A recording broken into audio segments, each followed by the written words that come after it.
大家好，歡迎嚟到 PowerTaker。今日同大家介紹嘅係如何利用均線同 K 線之間嘅配合。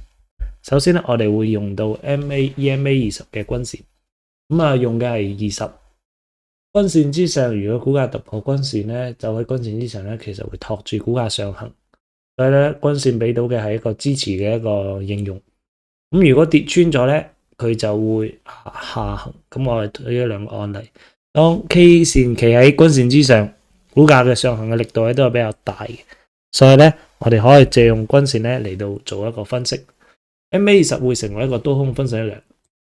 咁如何調用 MA20 咧？首先我哋可以喺指標欄裏面打開，然後揾到我哋嘅 MA 或者 EMA 都 OK 嘅。好，撳開個 EMA 之後咧，我哋需要喺呢個位置咧將我哋嘅呢個數值調開出一隻20就 OK 啦。由於我哋唔需要太多，我哋只需要用20咧係成為一個多空分水嶺嘅重要嘅均線。咁我哋就調出嚟啦。所以咧，我哋可以觀察到，當 K 線企上 MA20嘅時候咧，多頭嘅動能比較強；跌穿 MA20嘅時候咧，空頭嘅動能比較強。以此類推，我哋就可以跟住方向嚟做交易啦。